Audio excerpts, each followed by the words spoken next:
So we are into the next concept, functions of bounded variations. Again, functions of bounded variation is as much importance in measure theory, because if a function is of bounded variation, then that function is differentiable almost everywhere. So that seeks that much importance again in case of measure theory. And before going to the traditional way of learning the definition, I tried to get you into the geometrical meaning of what a function of bounded variation mean. When a function is said to be of bounded variation, then geometrically it means there is not as much variation in the graph of the given function f, which is said to be bounded variation. So if a function is of bounded variation, then we will not see much variation in the graph of the function. So let me consider a function map from ab to r. Say it is defined by f of x to be constant. Then you know that the graph of the constant function will be as kind of say the constant here. Then it takes the kind of this. So now if you observe, there is no much variation in the graph of f. Again, if I define f of x to be x, then we get the graph of this function of the kind, if the interval is ab, somewhat like this. Then if this would be f of b and this would be f of a, then we see the variation of f is f of b minus f of a, and total variation of f over ab is b minus a.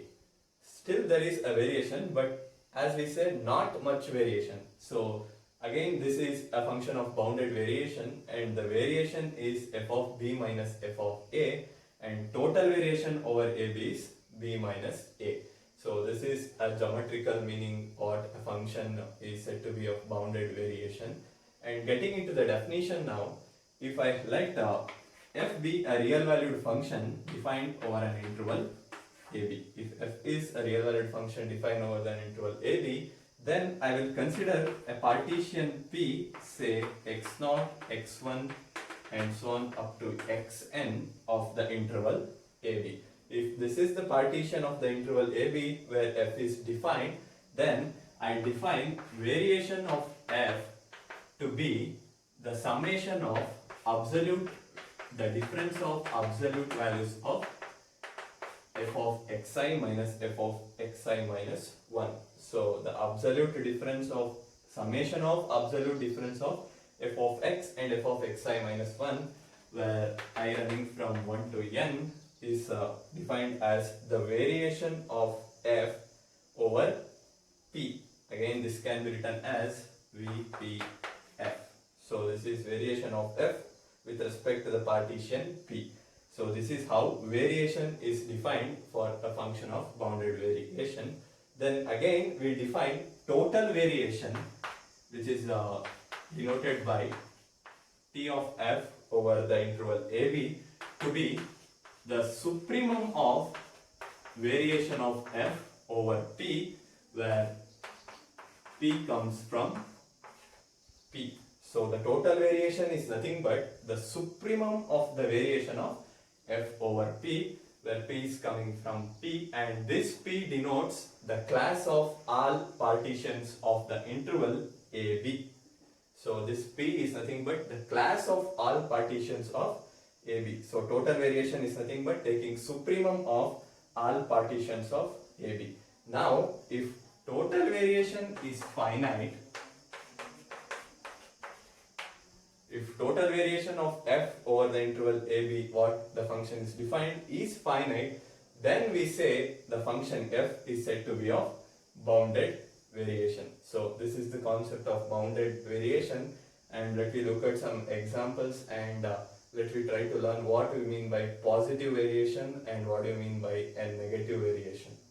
So for the next, we have the definition of a positive variation of f and a negative variation of f. Let f be a real valued function defined on the interval ab, and let this be the partition of ab. Define p to be as follow and n to be as follow, and then t is p plus n, which is nothing but summation of the absolute difference of f of xi and f of xi minus 1, where for p we use r plus to be r if r is positive and 0 if r is less than or equal to 0, and we set r minus to be modulus of r minus r plus, so that we should note that p minus n is nothing but f of b minus f of a. So p minus n is f of b minus f of a. After setting p and n to be like this, we define or set p to be supremum of p. So capital P now is the supremum of p, and capital N is supremum of n, and t is supremum of t. So these are all positive, negative and total variation of f over AB now. So after setting supremum of p to be supremum of p, n to be supremum of n, and t to be supremum of t, where supremum is taken over all possible partitions of the interval AB, we get the total variation of AB, which is nothing but t. We denote like this because to make the difference that t is dependent on the interval AB and as that of the function f. So we denote by like that. So total variation of f is finite. If total variation is finite, then we say that f is function of bounded variation on AB. For the next, we have a lemma. If f is a function of bounded variation over an interval AB, then p minus n is f of b minus f of a, and p plus n is nothing but the total variation t. And looking into the proof, known the fact that p minus n is nothing but same as f of b minus f of a, we have noted this in the previous case. So I can have now p to be equal to n plus f of b minus f of a.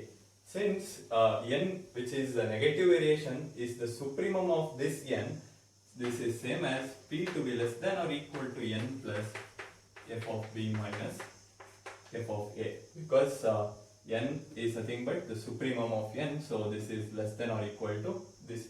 Now taking supremum over all partitions, we have p to be less than or equal to n plus f of b minus f of a. So taking supremum, this p turns to p. Now, known the fact that negative variation will always be less than or equal to the total variation, and given that f is of bounded variation, we have this to be finite. I can have p minus n to be less than or equal to f of b minus f of a. So similarly on the same lines, I can deduce that n minus p is less than or equal to f of a minus f of b. So if I call this as inequality 1 and this as 2, from inequalities 1 and 2, it's clear that p minus n is nothing but f of b minus f of a. Now to prove the next, I will consider t, which is always greater than or equal to p. So total variation will always be greater than or equal to t, which is same as p plus n.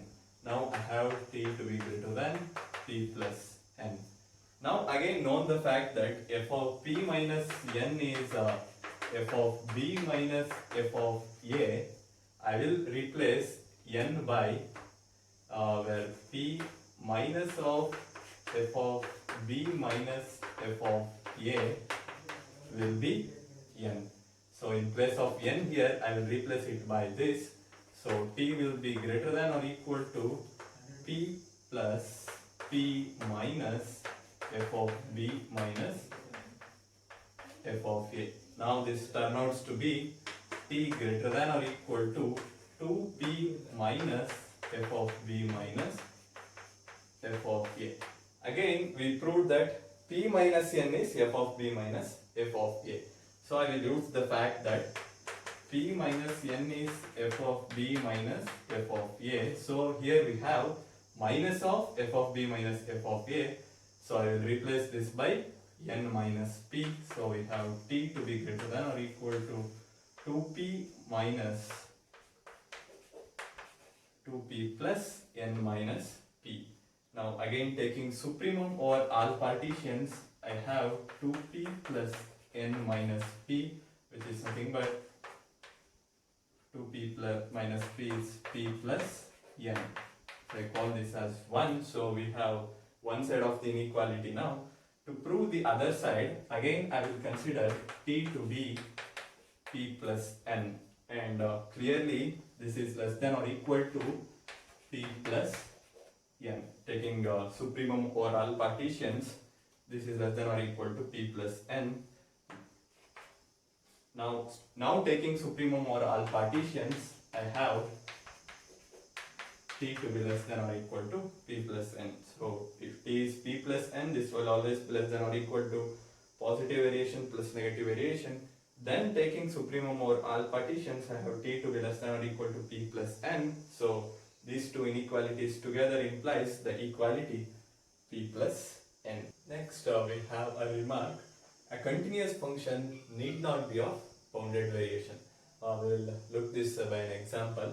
For example, consider a function f of x say defined by x into cos of pi by 2x for x not equal to 0 and 0 if it is x equal to 0. Clearly you can say that f is continuous on the interval 0, 1.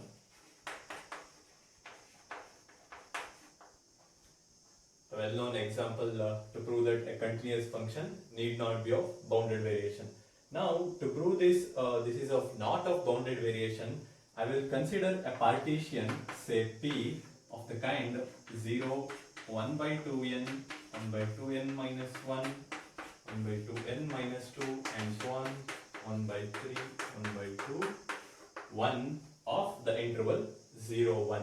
Now to see the variation of f over p, since this has been divided into 2n number of partitions, the summation of the absolute difference of f of x and f of xi minus 1 is from 1 to 2n.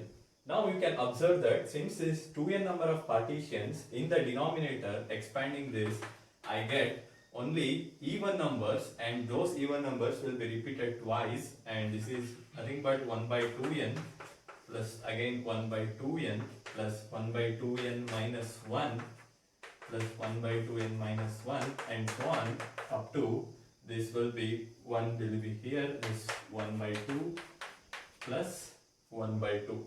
Again if you sum this, this is nothing but 1 by 2 plus 1 by 2 is 1. Again you will be having 1 by 4 plus 1 by 4 here, which is 1 by 2, and at the end you have 1 by 2n plus 1 by 2n, which is nothing but 1 by n. So this is a series 1 by n. Since we clearly know that 1 by n is a divergent series, the nth partial sum is not bounded for all n. Since this is a divergent series, nth partial sum is not bounded for every n, and hence we have supremum of variation of f over p to be not finite. In the sense, supremum does not exist of this, so this is not a function of bounded variation on the interval 0, 1. We have another remark of the same kind. A function of bounded variation need not be continuous. In the previous remark, we saw that a continuous function need not be of bounded variation.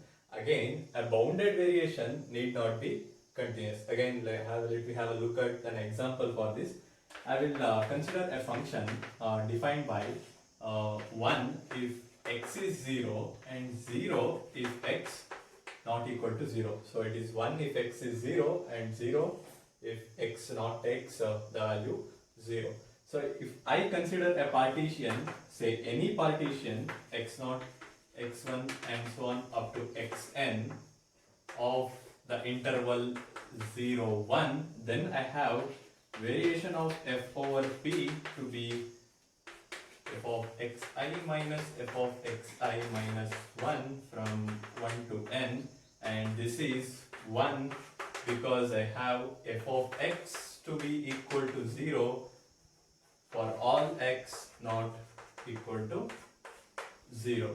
So since this is the case, I have variation to be 1, and again I have supremum of this to be also equal to 1. Supremum of the variation of f over p is also 1, which is finite. So clearly f is of bounded variation. But again observe that clearly f is not continuous on the interval 0, 1. In fact, this is not continuous at x equal to 0. Next we have a theorem, a monotonic function is of bounded variation. To prove a monotonic function is of bounded variation, I will consider the case where f is monotonically increasing. So if I have a function f to be monotonically increasing on a given interval ab, then I will consider a partition, say x0, x1 and so on up to xn of AB. Then considering the partition, then variation of f over p is given by again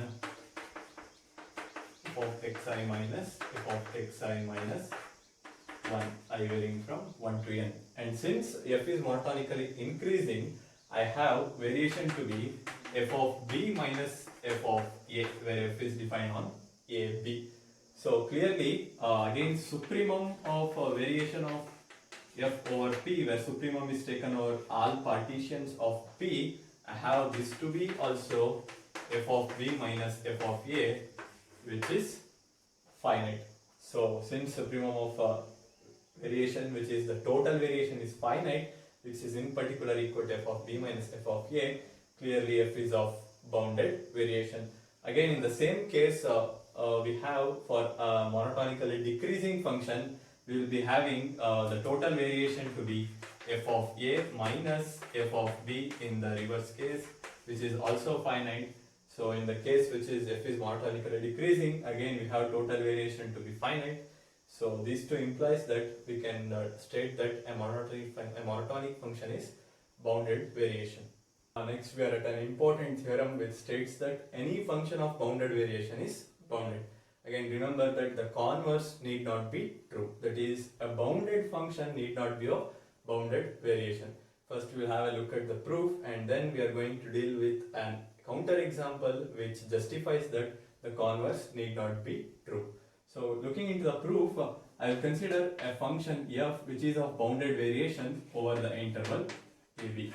So having a function f over ab which is of bounded variation, I will choose a point t in the interval ab.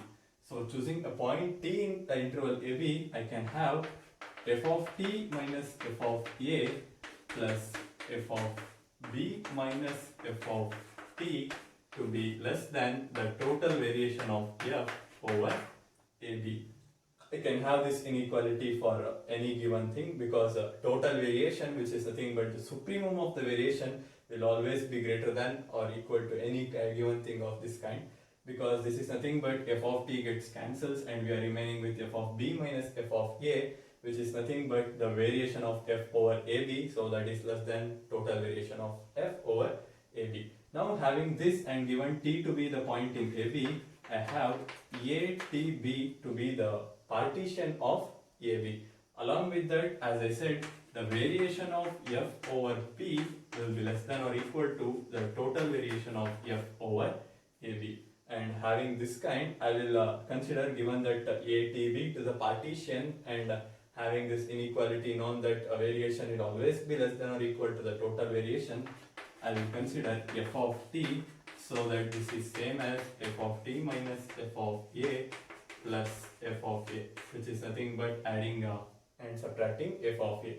And by triangle inequality, this is less than or equal to f of t minus f of a plus mod of f of a. And having said that f is a function of bounded variation, since f is a function of bounded variation, the total variation will be finite. Since total variation is finite, so we have supremum, which is supremum of the variation is nothing but the total variation, and here variation is nothing but f of b minus f of a, and here we will have f of t minus f of a. Since t to be the point of ab, we still have f of t minus f of a to be less than or equal to the total variation of f over AB, and this is same as f of a. So I still have this to be less than or equal to total variation, since the variation is f of b minus f of a, and having t to be the point, I have f of t minus f of a to be less than f of b minus f of a, and taking supremum, I still have this to be less than or equal to total variation. Now if I consider this to be the resulting value as m, I have f to be bounded by m for every t in the interval AB, which suggests us that f is bounded. So any function of bounded variation is bounded is proved. And now let me have a look at the converse part. Now coming to the converse part, I will have an example by constructing a function f from 0, 1 to r by defining f of x to be 1 if x is rational, and 0 if x is irrational. So I constructed a function f from 0, 1 to r, defining it by it is to be equal to 1 if x is irrational, and x is rational if 0 if x is irrational. Clearly we have f to be bounded by 1 for every x in 0, 1. So mod of f of x is less than or equal to 1 for every x in 0, 1, which suggests us that f is bounded on 0, 1. So we have a bounded function now. Now I will prove this to be not of bounded variation. I have f to be bounded, but we'll prove that this is not of bounded variation by constructing another partition, say x0, x1 and so on up to x2n of 0, 1, where xn's are rational if n is even and xn's are irrational if n is odd. So having constructing a partition of 0, 1, I have xn's to be such that xn's to be rational if n is even and irrational if n is odd. I have the variation of f over p to be f of xi minus f of xi minus 1, and it is taken from I from 1 to 2n, and this is same as 1 plus 1 plus 1 up to 2n times. So this is nothing but equal to 2n.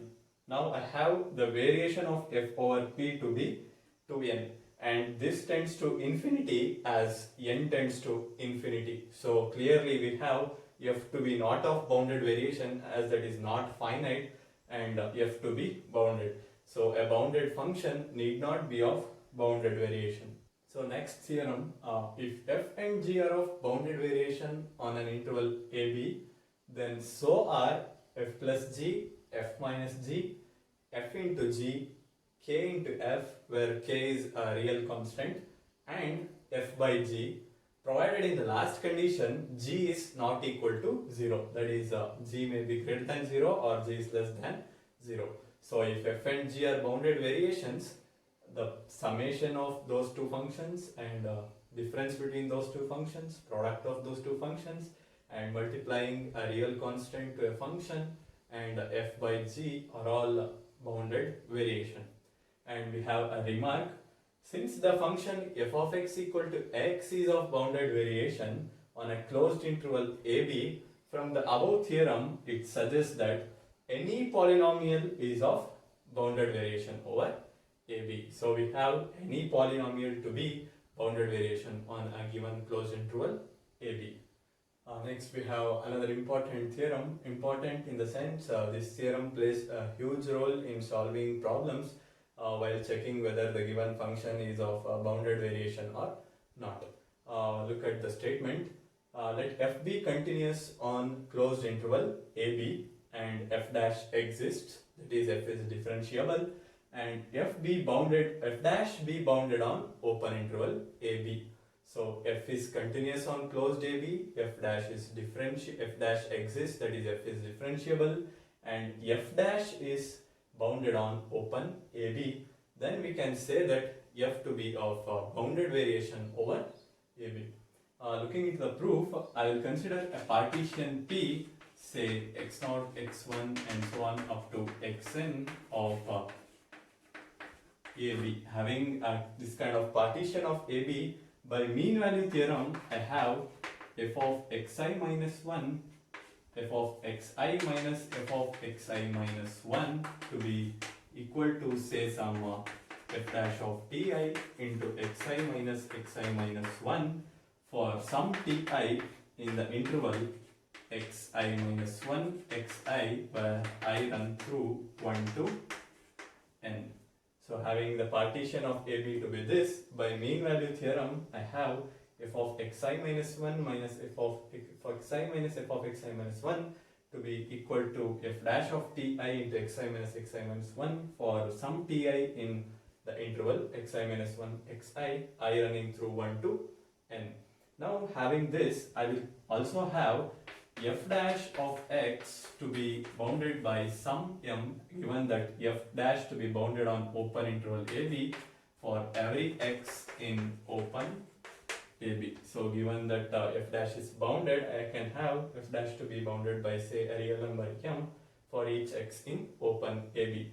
Now having this, if I consider the variation of f over p, which is nothing but f of xi minus f of xi minus 1, I running through 1 to n, and by mean value theorem we have this to be same as mod of f dash of ti into xi minus 1, I running from 1 to n. And since f dash is bounded by say some real number m, I have this to be less than or equal to m into summation I from 1 to n xi minus 1, and this summation running from 1 to n is nothing but b minus a, and all the middle terms of the partition we have done that those gets cancels during the summation, and we are remaining with this to be same as m times b minus a. Since this is finite, we have supremum to be finite, and thus we have f to be bounded variation over AB. For the next, we have the center of attraction of this concept, which is decomposition theorem. And note that this decomposition theorem also acts as a necessary and sufficient condition for a function to be of bounded variation. So decomposition theorem is as much important because this is a necessary and sufficient condition. Have a look at the statement. A function f is of bounded variation over AB if and only if f can be expressed as the difference of two monotone real valued functions on AB. So I will come again. A function f is of bounded variation over AB if and only if f can be expressed as a difference of two monotone real valued functions over a given interval. So this is the statement of decomposition theorem, which is a necessary and sufficient condition for a function to be of bounded variation. So have a look at the proof. And coming into the proof, since this the statement is if and only if, we should prove the theorem in either ways. So for the first, I will assume that f is of bounded variation, and I will arrive at that f is the difference of two monotone real valued functions. So now I am assuming f to be of bounded variation. I will be arriving at expressing f to be the difference of two monotone real valued functions. So having assumed that f is of bounded variation, I will construct two functions, say g of x and h of x, by defining g of x to be the positive variation of f over ax and h of x to be the negative variation of f over ax. So defining g of x and h of x as follows, we have clearly g of x and h of x to be monotone real valued functions. So since g of x and h of x are monotone real valued functions, again if you want clearly to see that, because positive variation of f over ax is clearly less than or equal to total variation of f over ax, and this is less than or equal to total variation of f over ab. And again in the similar fashion, negative variation of f over ax is less than or equal to the total variation of f over ax, and which is less than or equal to the total variation of f over AB. And since our assumption is f is of bounded variation, we have these both to be finite and also these two to be greater than or equal to 0. Since by these two conditions we clearly have g of x and h of x as defined to be of monotone real valued functions. So now I will consider the difference between those two, that is g of x minus h of x, which is equal to positive variation of f minus negative variation of f over ax, and this is clearly equal to f of x minus f of a. Since I am in need of f of x now, I have f of x to be same as g of x minus h of x. If I have f of x this and f of a to turns out to be this side, it will be plus, so minus into minus it's plus, it's f of a. So now I have been able to express f of x as g of x minus h of x minus f of a. And clearly, since h of x minus f of a is a monotone function, I have expressed f of x as difference of two monotone functions, because clearly by the definition, as I previously said, g of x is a monotone function. So now f of x is g of x minus h of x minus f of a. Clearly this is monotone and this is monotone. I have expressed f of x as the difference between two monotone real valued functions, assuming f to be of bounded variations. So this completes one side of the proof, and seeing the other side of the proof, now I will assume that f of x to be the difference of two monotone functions, say g of x minus h of x on the interval AB. So having assumed that f of x is the difference between two monotone valued functions, now I need to prove it is of bounded variation, which completes the proof. So I have the variation of f, which is f of xi minus f of xi minus 1 over I from 1 to k. This is less than or equal to g of xi minus g of xi minus 1 plus h of xi minus h of xi minus 1. And clearly these two are equal to g of b minus g of a plus h of b minus h of a. And since this is less than or equal to total variation, we have total variation of f over ab to be less than or equal to g of b plus h of b minus g of a plus h of a.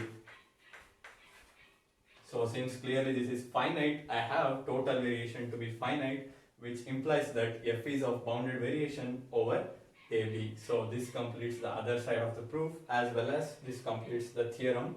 And if you remember, at the start of this concept, I said this is bounded variations is of importance, as if the functions of bounded variations are differentiable almost everywhere, and that is the theorem as a corollary for a decomposition theorem.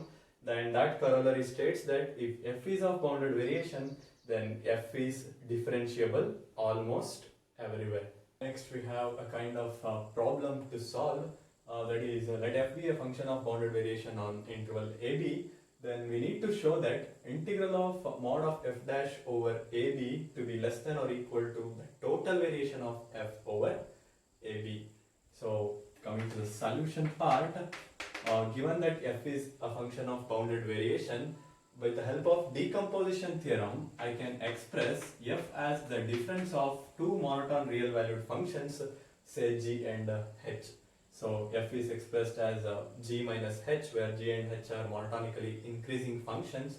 So by this, I do have f dash to be equal to g dash minus h dash almost everywhere. So mod of f dash is equal to mod of g dash plus mod of h dash, which is same as g dash plus h dash. So integral of mod of f dash over ab is less than or equal to integral of g dash over ab plus integral of h dash over AB. And given that having g and h to be monotonically increasing functions, they are continuous, and thus by mean value theorem I have integral of g dash to be less than or equal to g of b minus g of a, and integral of h dash to be less than or equal to g of h of b minus h of a. So now if I consider integral of mod of f over ab, that is clearly less than or equal to g of b minus g of a plus h of b minus h of a, which is nothing which is less than or equal to the total variation of f over ab, which completes the solution. So next you have two key points to remember, having a note. For the first, you have let a and b be two positives such that a is greater than b, and define f of 0 to be 0, and f of x by x power a into sine of 1 by x power b for 0 less than x less than or equal to 1, then such a function is of bounded variation on 0, 1. So we have a and b to be positive such that a is greater than b, along with f of 0 to be 0, and defining f of x to be x power a into sine of 1 by x power b, then f is of bounded variation on 0, 1. In the similar fashion, you have a second note. A function f defined on ab is said to satisfy Lipschitz condition if there exists a constant, positive constant m, such that mod of f of x minus f of y is less than m times mod of x minus y for every xy coming from the interval, and such a function is of bounded variation on the interval ab. So if a function is said to satisfy the Lipschitz condition, then we need to have a constant m, positive constant m, such that mod of f of x minus y, f of x minus f of y to be less than m times mod of x minus y, and such a function is said to be of bounded variation. So a function satisfying a Lipschitz condition is always a function of bounded variation. At the last, you have got some exercise to solve by yourself. I will just get into the method by which you have to follow. For the first, you have if f of x equal to sine 1 by x for x to be between 0 and pi by 2, and 0 if x equal to 0, you need to show that f is not of bounded variation on 0, pi by 2. As of this is as for 4 marks, you have to make some partitions and then find the variation and then the total variation and go on. But if it is for 2 marks, you can solve this by a trick following the note which we have discussed previously, that if f of x is of the form x power a into sine of 1 by x power b, and f of 0 equal to 0, then we have some conditions for bounded variations. Using that, you can solve this. For example, here you have a to be 0 because x power 0, if it is nothing, then it is 1. So a is less than b here, so clearly it is not of bounded variation. In the same way, you have the problems, 2 more problems. Determine which of the following functions are bounded variations on 0, 1. F of x equal to x square sine 1 by x and root x sine 1 by x if x equal to 0, x not equal to 0. Again, follow the same method as of either ways, which you are convenient, and see the weightage of the marks. And finally, you have 2 more problems. Show that if a is less than or equal to c less than or equal to b, then total variation of f over ab is same as total variation of f over ac plus total variation of f over cb. And also, total variation of f over ac is less than or equal to total variation of f over AB. And the final problem, total variation of f plus g over AB is less than or equal to total variation of f over AB plus total variation of f g over AB, and total variation of cf over AB is same as mod of c into total variation of f over AB. You have one last problem to get, we will see that. So we have one final problem of this concept. Check whether the function f of x, which is defined as x square cos 1 by x in case x not equal to 0 and 0 in case x equal to 0, is of function of bounded variation or not on closed 0, 1.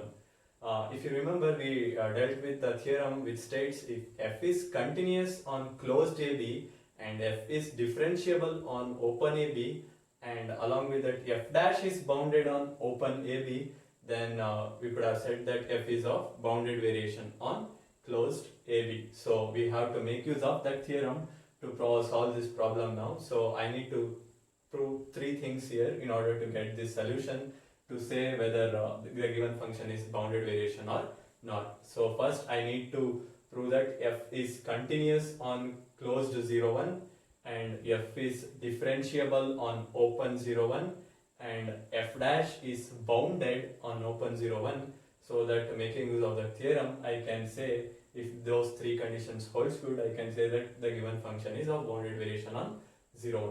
So for the first I will prove that f is continuous on closed 0, 1.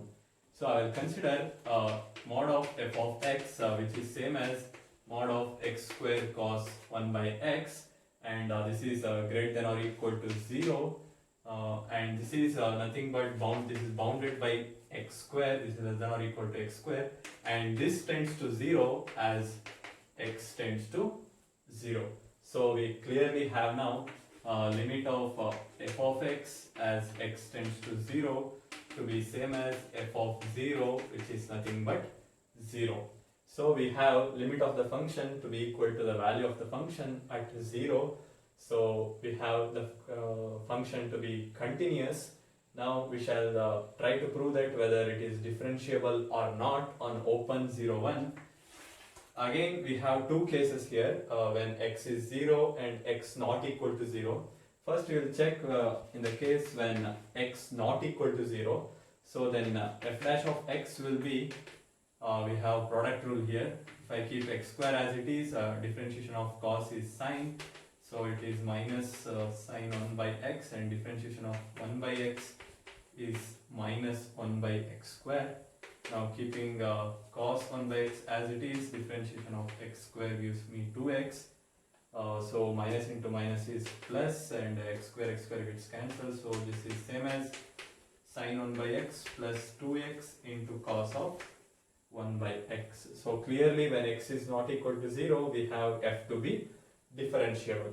So let me see what if x equal to 0. Then we have if x equal to 0, the differentiation, that is f dash of 0 equal to limit of f of x minus f of 0 by x minus 0 as x tends to 0. So this is nothing but limit of x tends to 0, x square cos 1 by x minus 0 whole divided by x minus 0. So this is limit of x cos 1 by x, which is again 0. So again we have f to be differentiable when x to be equal to 0. So we have showed that f is continuous on 0, 1 and f is differentiable on 0, 1. So we are remaining to prove that f dash is bounded on open 0, 1. Again we have two cases here when x not equal to 0 and x equal to 0. So when x equal to 0, clearly we have f dash of x equal to 0 for x equal to 0. If x is not equal to 0, then f dash of x will be less than or equal to, since f dash of x is sine 1 by x, this is sine 1 by x plus 2x cos 1 by x. Since we are defined over the 0, 1, the maximum value x can take is 1.